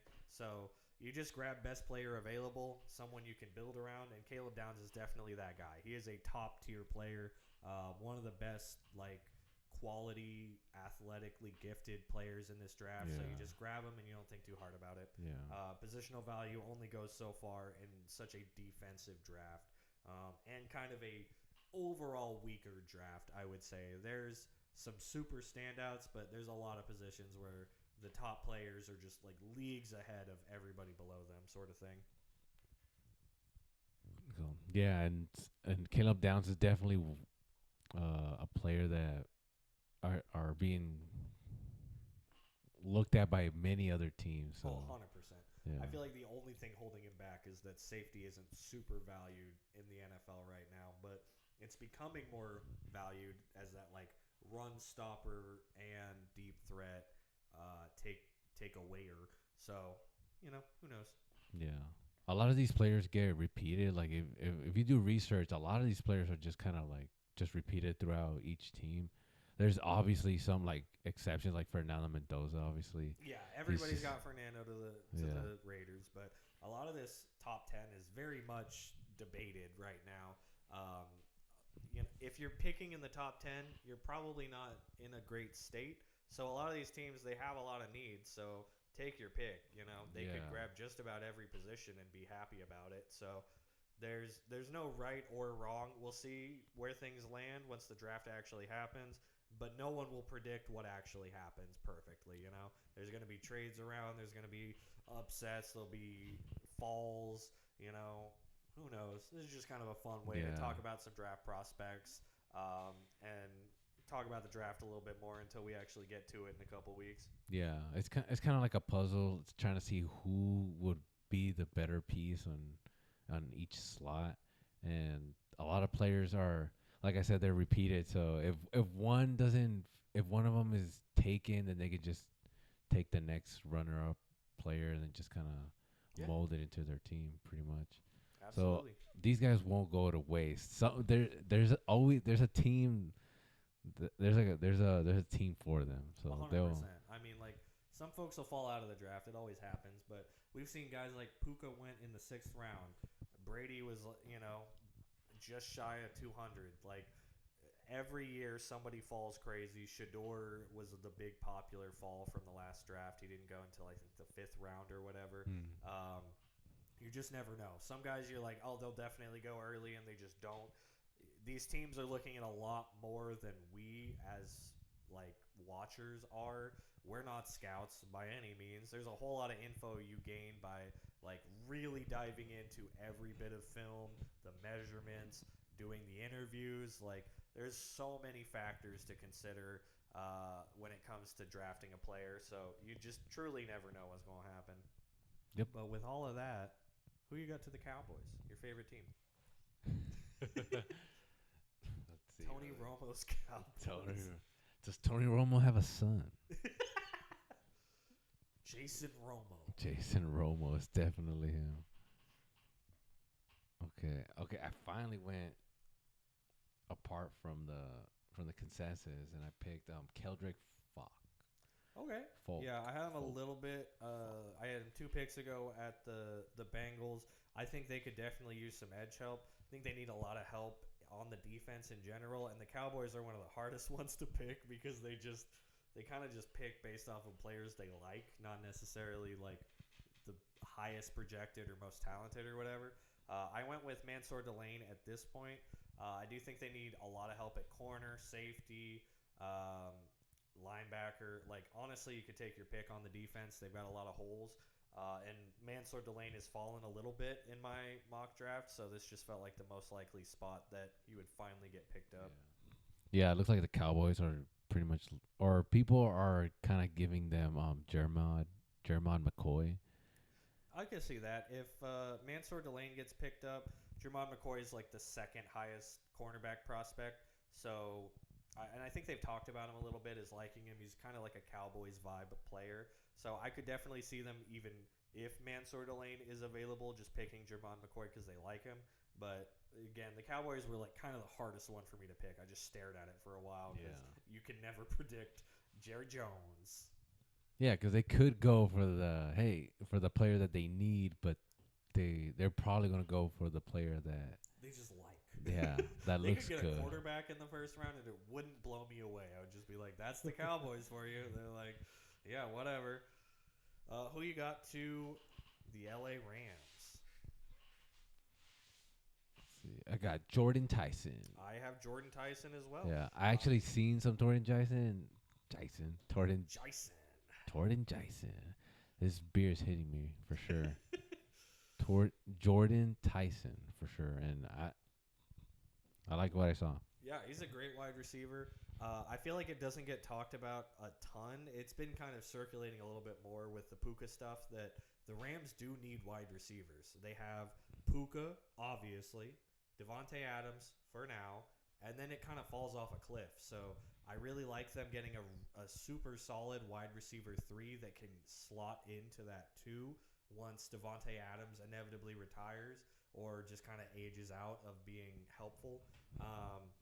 and Jordan Tyson's just the best one available.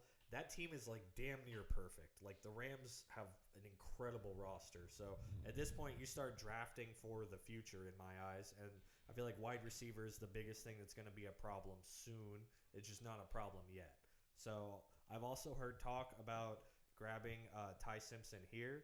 I don't hate it, but they seem to be pretty confident that they're going to have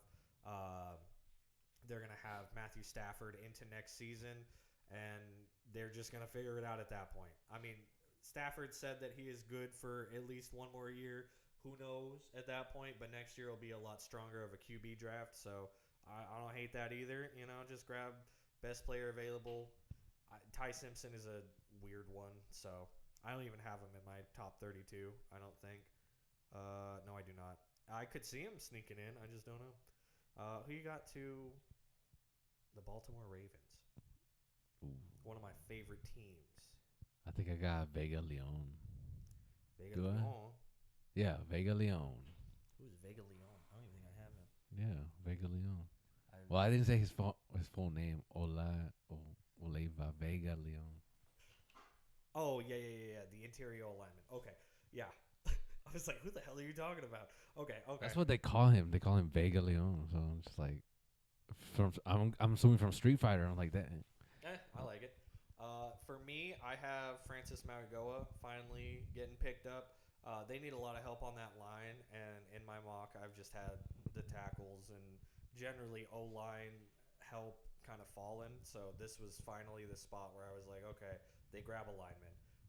But I think they probably just grab kind of best player available low-key. So I like grabbing an interior offensive line as well. Yeah, and then they have the whole Max Crosby fallout. And yeah, so they need some help on the defense. They had a huge problem with defense last season. They do need some help on the line as well. This is another team where I feel like there's a lot of options you can go with. And yeah, they also lost. Yeah, they also lost Tyler Winderbaum. Yeah, they lost their center, so they're going to be looking for somebody to replace that. But this is really not a center draft, so you're kind of just like hoping someone can kick into center, and who knows? It's a very difficult position to play, and you really don't want a rookie there. So, again, I just feel like there's a lot of people you could draft to the Ravens, and I'm not going to be mad at it. Yeah. They're definitely looking for an O-line, so I just gave him one. I was just like, hopefully they can utilize him to his max potential. I mean, they definitely like to run the ball, and they would like to work on that in the upcoming season. Amen. Who you got to the Bucks? Baker ran the Bucks. Let's see, the Buccaneers. I got Akeem Mesidor. Fuck yeah. Strong edge. I got Jermod McCoy. A little bit of a fall for me from my draft. But again, I just feel like the Bucs could use a lot of help. This is another kind of best position available. We didn't have a ton of corners off my board, so he fell this far, and they pick him up. I like it. Jermod McCoy is another great corner. Who you got to the Jets' second pick? I got Monroe Feeling. Solid. I like it. A super good offensive tackle prospect. For me, I have Peter Woods, a D lineman. They need everything, so I feel like they would. I like with them grabbing an edge, you grab a D lineman and you just keep sprucing up that defense. So this was my first D lineman off the board, and I kind of like it. I don't know. I think he is a very solid D lineman. This is not the deepest D-line draft, like the sexiest one, but Peter Woods does look solid. To the Lions. Right, to the Lions. Let's see, Lions? Oh, I got Spencer Fano. I do as well. Second most projected pick on Underdog. They need offensive line help, and that's kind of their biggest need. They can always use more like secondary help because they just keep murdering it, but I like them grabbing the just next best offensive tackle off the board.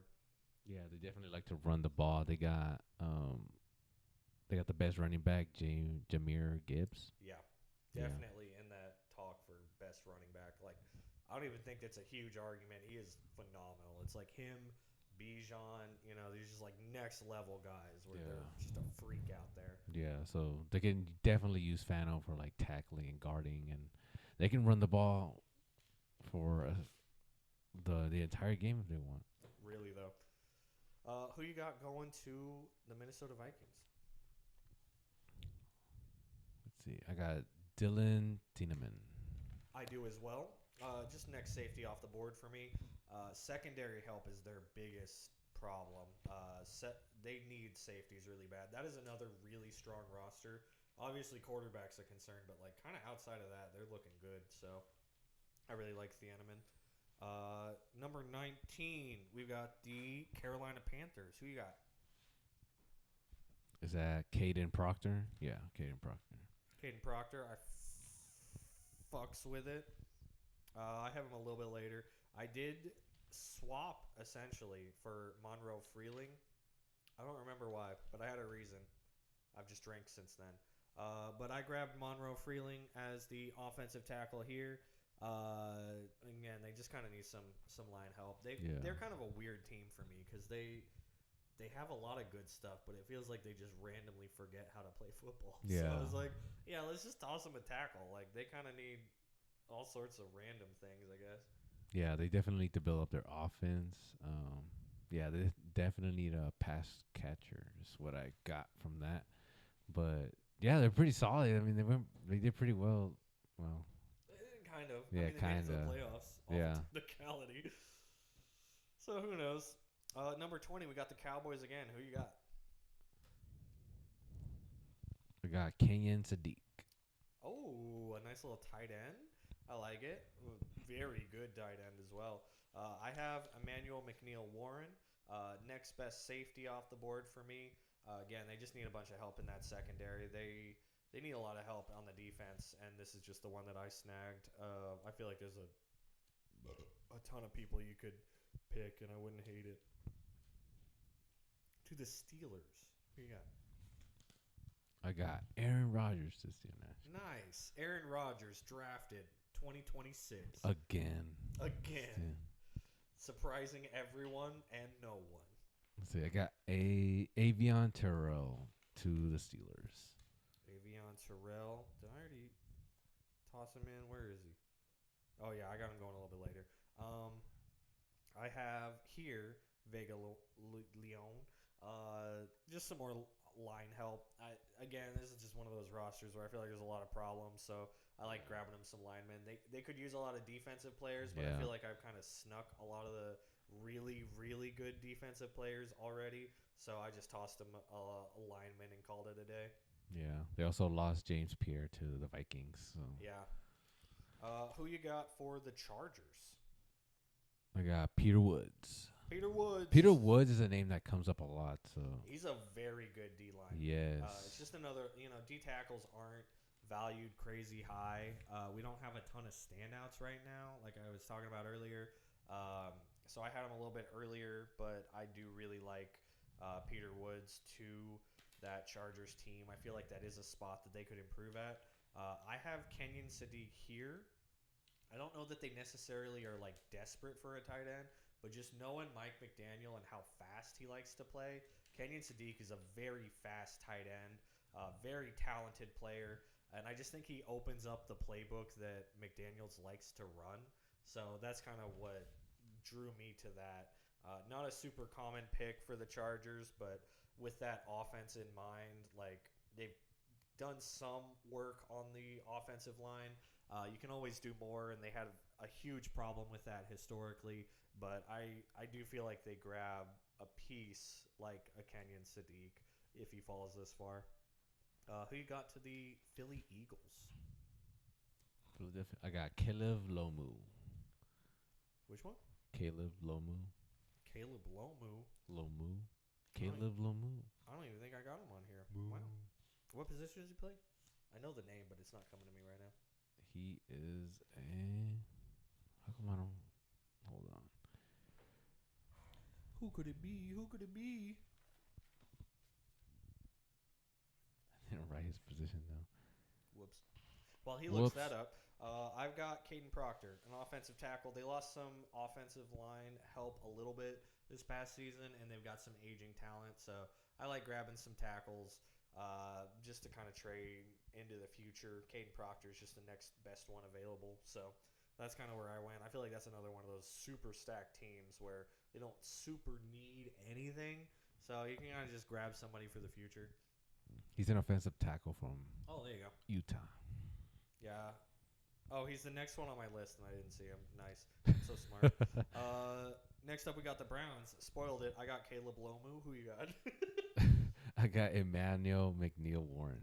Okay. That's another name that comes up a lot too. And around this part of the draft, he gets looked at a lot by these next upcoming teams here.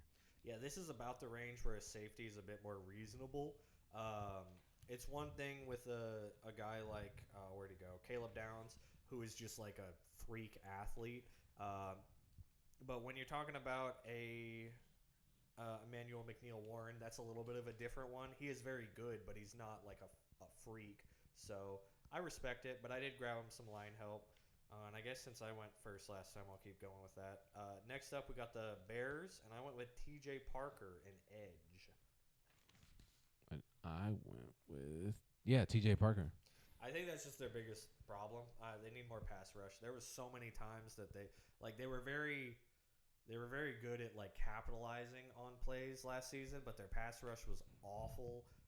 And overall, that defense was just very like.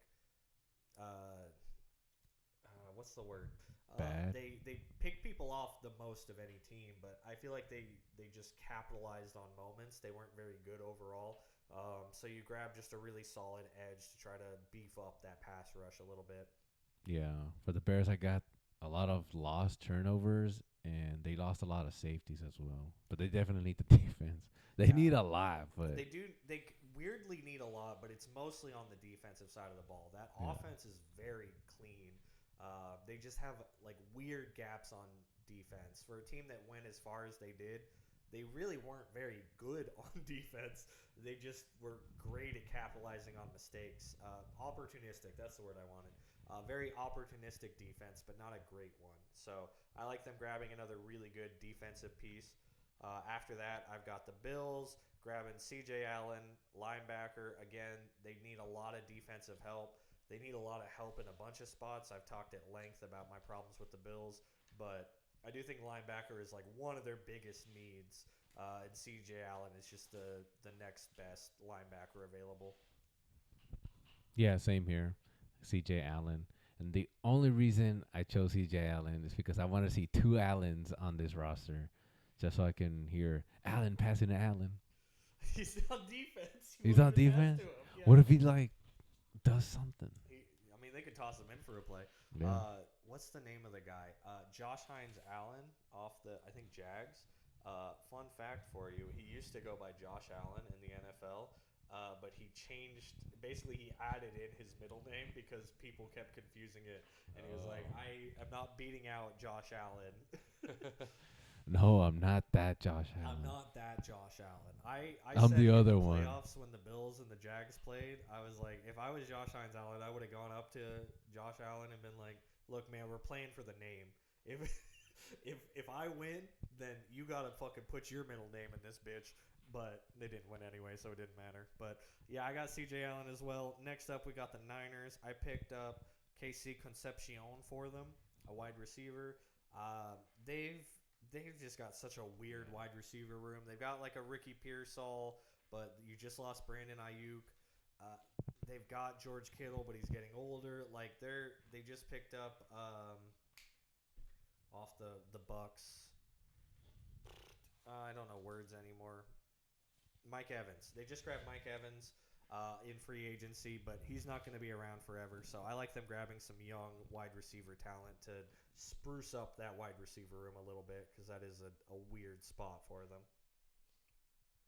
Plus, Casey Concepcion, he looked really, really good in the combine. He's not gotten a ton of looks, and I don't know that he should, but as far as catching the ball and all the drills and everything, he looked really, really good. So I think he's going to end up being a super solid wide receiver in the long run. He just doesn't have quite the like game tape to substantiate getting like an early pick, but as far as the combine, he looked fantastic. Yeah, as far as look, he doesn't have that many teams looking at him, which is sad because I enjoyed some of his like tapes or whatever's out there. Like he was fun to watch, so I made it a mission to add him to this.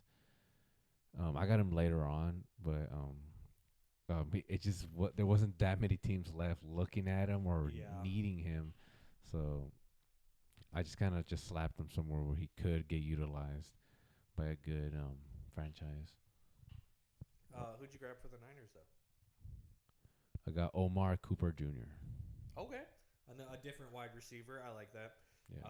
I got no problem with Cooper. It's really just that I really like Concepcion, so I kind of reached for him a little bit. Yeah. Ended up being the consensus pick. He just kind of feels like a Niner to me. I don't know if it's just the big old afro after Brandon Ayuk and his big old afro or what, but I was like, I don't know. I like him as a Niner. Next up, we got the Texans. Woo! Whoop, whoop. H is up, H-Town. I got Caleb Banks, the next best D lineman. They need always offensive line help, but they have spruced it up a lot, and I like them grabbing a D tackle because they just got some aging ones.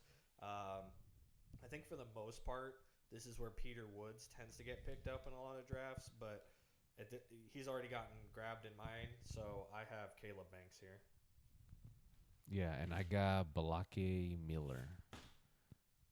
Yeah, Balake Miller. I don't even know who that is. You don't know who Blake Miller is? No, I do not. He was like he wasn't like much in the draft. He was like way at the bottom, and I picked him because I saw some videos of other mock drafts that people do, and he got brought up a lot. It was either him for the Cowboys or him for the Texans, and it seems like they really want him for Texas in general. Go Texas. Yeah. So I was just like, well, I already gave the Cowboys their pick, so I was like, I might as well slide him in. He seems like a well-rounded, all-American dude, like a simple Joe. I don't know. He gave me good vibes. So I was just like, oh no, he definitely would be welcome here in Texas. Oh, what's it called? Welcome with open arms. So if anything, we could definitely use him for something. I think the Texans are an interesting one because they're so low in the draft. We did really well. We have a phenomenal defense, but there's spots to fill. That D tackle spot is kind of a weird one. We've got the offensive line that's been a huge problem, but we invested a ton in it. I've seen running back as a really popular need, but we did just grab one, and there's not a great running back in this draft, in my opinion, after, obviously, Jeremiah Love. So that's kind of where I landed was D tackle, but I do think that's one where you could argue a lot of different spots. Wide receiver is a weird need just because that wide receiver room is really young and it hasn't shown a ton. So you can kind of go anywhere. Next up, we got the Chiefs again. I got Avion Terrell at corner. Next best corner off the list, and the Chiefs need one, so I was like, yeah, let's slot him in. I would not be surprised by them grabbing something else and grabbing corner later because they just seem to be really good at developing them. But I like going ahead and grabbing one as early as the first round. Yeah, this is where I got Casey Concepcion for the Kansas City Chiefs. Kansas City Chiefs is a good franchise, and I feel like they can definitely use him to his full potential. Welcome him with open arms. So I was like, if anything, I want to give him to the Kansas City Chiefs. Maybe he'll be in good hands there. I like it. Sure. I think he'd do great over there. I really think Concepcion is going to be a great player, honestly. One of my bigger, quiet standouts. We've got some super talented guys that are really in the limelight. You know, a lot of them we've pretty much talked about already, but Concepcion is one of those where I feel like he's going to quietly be talked about in that rookie of the year conversation down the line. Next up, we got the Dolphins. I did grab them a wide receiver now with Omar Cooper Jr. This is where he fell for me. Again, they need everything, so I was like, yeah, let's grab them a wide receiver because I don't even know who their wide receiver one is anymore after trading Waddle. So yeah, toss whoever you want, but I grabbed Omar Cooper. And I had Denzel Cooper. A different Cooper. Yeah. Wait, what? Denzel Boston. What the hell? Oh, there you go. Wide receiver, I believe. Yeah. Yeah. Yeah, another great wide receiver. So we're both kind of aligned on that one. Just they need wide receiver help. Makes sense to me. Yeah, they need edge, wide receivers, They corners, safeties. Yeah, they need a whole new team, low-key. So they're going to be looking to draft a lot of good players. They need a defense for sure. They need a lot of defense, but you got to throw to somebody, and they don't even have a wide receiver right now. So I was like, yeah, let's toss him Omar Cooper. Next up for me, we got the Pats, Super Bowl, not champions, but players. I grabbed them an edge with Cassius Howell. That was just the next best edge off the list for me. And I feel like that is a big need for them. That pass rush was not exemplary. I feel like the whole defense just played hard, but the edge was not great. Yeah, for the Patriots, I got Cassius Howell. Yeah, so we're aligned on that one as well. Great edge player. There's a lot of really good defensive players in this draft. Last up, we got the Seahawks, and this one was my hottest take. So I'll let you go first. All right, I had Jeremiah McCoy. Okay, grabbing a little corner help. I like it. I believe Jeremiah McCoy. Yeah, corner. For me, I have them reaching a bit and grabbing the second best running back because that is a need for them right now, and grabbing Jadarian Price. That's my hot take, apparently. They just lost Kenneth Walker. They need a running back, obviously. They have a decent room with the other guy. I'm not going to remember his name right now. We're too many beers deep. But I do think they need a running back to replace him. And Jadarian Price is like kind of the only other running back in this draft. So I liked slotting him in a bit early, but it is a need on a team that doesn't have a ton. So he came in 18 spots away from the consensus. And that's my mock draft. Yep. And that's our mock draft. Who you got for the Seahawks, buddy? Did I already say that? Oh, yeah, you already said it. Say it again.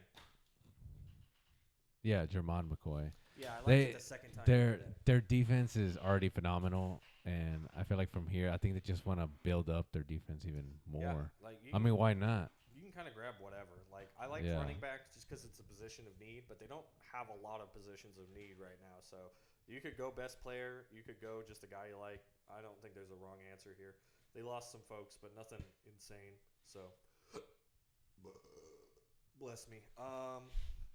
Any final words from this mock draft? At this point, all of these are guesses. We don't really know what the coaches are thinking, what the offensive coordinators are thinking, who they, like you said, some people go off vibes and feeling, and some people go for the actual like positions that they need. So at this point, this is just our guess. We're not professionals. If you want to, by any means, yeah. If you want to make your own mock draft, go for it. I encourage you because then you'll learn more about football and positions and kind of seeing where everybody's head is at. Knowing some of these names, like and seeing their B rolls and and the way that they play is really awesome. And you get into the game more. You start loving football more as a fan. Absolutely, it's just fun to dive into.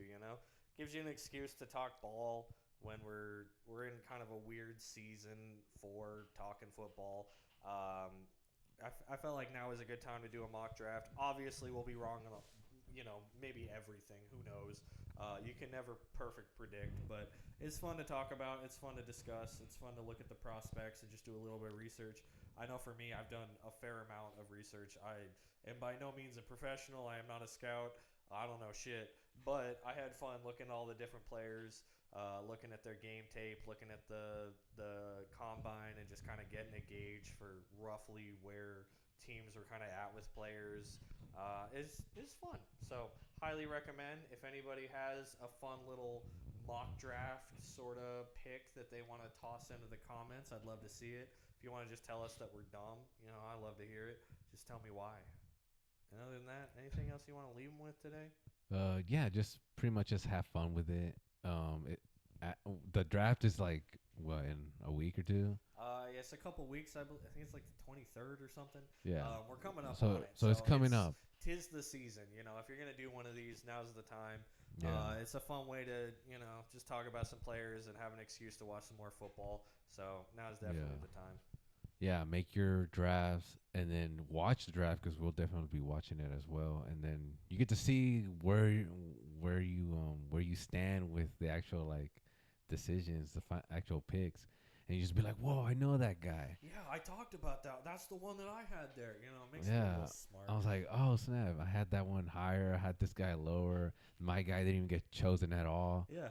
Makes the draft a little more fun because I know last year I watched the draft and I did not do any research, didn't do any mock drafts, anything like that.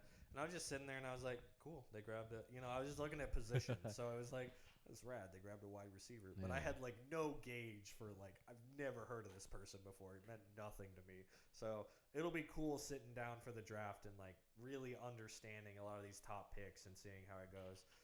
And we'll warn you on what we're going to be doing for the draft. It's looking like we're going to be doing a bit of a live stream sort of situation, maybe.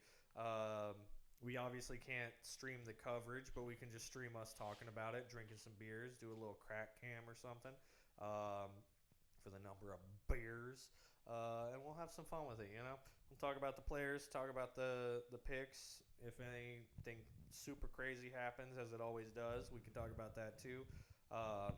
I'm absolutely sure that someone's going to make some trades in this top 32. They always do. The Texans famously love to trade out of the top 30. So we'll just see how it goes. But with all of that, last chance. You want to say anything? Yeah, come join us. Have fun. Have fun with it. Yeah. Because this is fun season, you know? We'll get into like gambling, fantasy, getting into it. But like right now, it's time to have fun. Yeah, we can go head to head later when it actually starts, but for now we're just gonna have some fun and just kind of roll with it. Amen. I'm guy number 1, Grayson, and I'm guy number 2, Jaime. I love you. I love you all. Catch you next time. Thanks for watching. Comment, subscribe, share. Subscribe, like it, share it to your friends. Tell me how fucking hot Jaime is. Look at that man meat. Yeah, let me know in the comments. This is your 2 guys in the podcast. Thank you for watching. Te quiero mucho. Los quiero todos. And thank you for listening.